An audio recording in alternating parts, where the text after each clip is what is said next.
Good evening, everyone. I hope you're well. Been a couple of weeks since we've last convened. I hope it's been a profitable couple of weeks for you.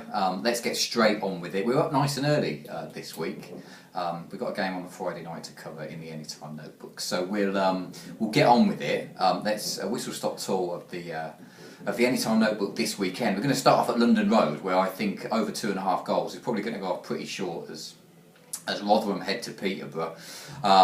Interesting little game, this one, I think. Goals, I think, suggested in terms of both of their records, but both of them kind of, no real ambitions, I think, of automatic promotion. Both, I guess, particularly Peterborough, just looking over their shoulder in League One, which could set up, I guess, a game that could be quite cagey, but I'm still erring on the side that the goals could come in this game. Let's look at Peterborough first of all. A little bit of change of attacking intent, I think, since the 4-2 demolition, was it, against Crewe? I think Darren Ferguson has decided, let's not mess about, let's just get into these playoffs. Let's do what Peterborough do best, and if a team wants to come to our place and score 2 or 3, then we'll score 4. So scored 4 in that game at Crewe, created plenty of chances against Bristol City in that defeat as well, and were too good for MK Dons last weekend. Nicky Ajose, Connor Washington, Britta Sombolonga, working together well. I think the last few games, from the reports that I've read, forming a pretty impressive trio that can interchange and swap around and definitely cause teams problems. Good to see Connor Washington doing as well after a step up from Newport. Still defensive issues, I think, for Peterborough, as you inevitably get, and I think Rotherham can head to London Road on Saturday and cause definitely more problems than an out of sorts Isao McLeod did for MK Dons last weekend. So Rotherham, the signs look quite good. Just failed to score in once in their last 12 away games. Just thinking off the top of my mind, I think they scored 3 at Preston, didn't they, the other week? Which, if you saw Preston at home against Sheffield United on the telly, you'll know that scoring 3 is at Deepdale is no mean feat. So a side that's going well, particularly interesting when it comes to playoff semi-final and playoff time. But yeah, I haven't quite made my mind up yet as to where Rotherham sit within the kind of hierarchy of League One playoff teams, but we'll save that thought for another day. The 2 words on the edge of everyone's lips this weekend should be Leif Recklington returning to Peterborough as a Rotherham player. I haven't got it here, but I'm pretty sure someone will tell me. I'm pretty sure Darren Ferguson might have signed Leif Recklington originally for Peterborough. 12 goals this season, which is a good return for the midfielder.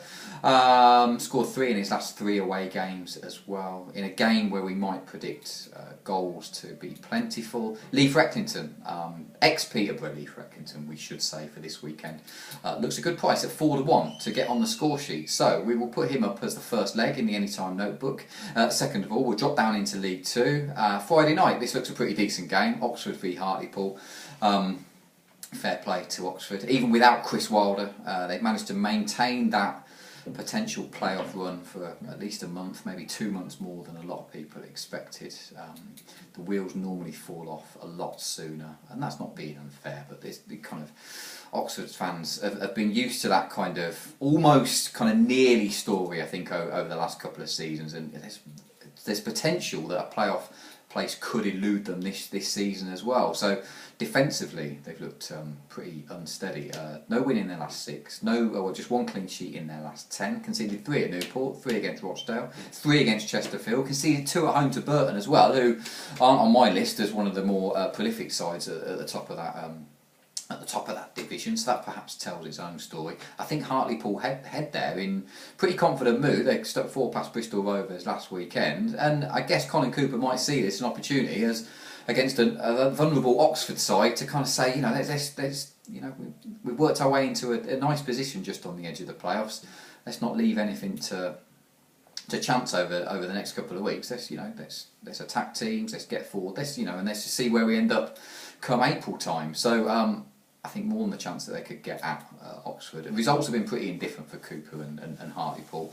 Adapted reasonably well, I think, to Luke Williams going back to Middlesbrough, so he was been a key absentee. Andy Monkhouse is going to be missing. I think he's got a hamstring injury. He came off in that 4-0 win. He came off quite early as well. But Jack Compton could be a player to benefit from that. He's going to be next on the list. Hasn't started a game for the last couple of months, but it's quick. direct. When I look at this game of to how it might play out, I'm thinking Hartlepool, a good footballing side, going to enjoy, I think, playing at the Cassam on a pretty decent surface. And might soak up a bit of pressure and decide to try and hit Oxford on the break. And Jack Compton could be at the heart of some of those moves. Like I say, 11-2 looks a pretty decent price. Not on my list, but I'm pretty sure, is it Tom Newey and Michael Raines I think are going to be missing. They saw red last week. I know Oxford were reduced to kind of 8 men towards the end of that game last week. More than the chance that Hartlepool could take the bull by the horns and take the game to Oxford on Friday night. So we'll see if Jack Compton can get the Anytime Notebook off to a good start at 11-2. Final selection, up into League One. Tranmere look a side in trouble to me. Conceded 2 or more in each of their last 4 games. We're pretty lucky, I think, reports that I read, to get 3 points against Notts County in a 3-2 win last weekend. But if you look at where Notts County are in the table, that perhaps tells its own story. Not a particularly good form line. We talked about Port Vale a couple of weeks ago and kind of suggested that up front they're not posing any problems. Got beat at Wolves, didn't they? And then got beat at Orient, but a much improved display, I think, against Orient. Mickey Adams took plenty of positives from that game. He brought on Billy Knott and Chris Lyons in that game, who I think add a little bit more creative aspect to that Port Vale midfield. They kept their place for the 2-2 draw at Coventry, where they took the lead. I think they went 2 up, didn't they? And then Coventry scored a couple of 2 late goals. At Sixfields. So again, more positives to take from that. Perhaps signs that here's a Port Vale side who have got a pretty decent home record in League One anyway. Might show a bit more of attacking intent, and a couple of players could benefit from that. I guess the wingers spring to mind.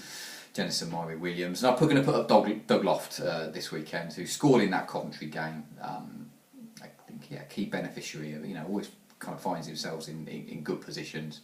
Vale captain, again, another player that could have a good end to the season. 8 goals he scored this season. 6 of them have come at home, which looks a pretty decent record to me. When they host Tranmere, who, you look at Tranmere and you think clean sheet looks a long, long way off. So if Port Vale get off the mark, then it could very well be Doug Loft to tighten the screw on Tranmere's relegation threatened season. 100-30 he's going to go off, and he makes up the 3rd leg. So Doug Loft 100-30 for Vale against Tranmere. We're also going to put up Jack Compton 11-2 as Hartlepool head to Oxford, and Leif Recklington to return to Peterborough and score a goal at 4-1. Stick all those together. I can't do the maths in my head, but I'm pretty sure it pays about 4 million to 1 or something like that, or maybe not quite. But it well worth getting paid out if all of those 3 come in, which would be nice. Whatever you're back, have a decent weekend. I'll see you on the other side.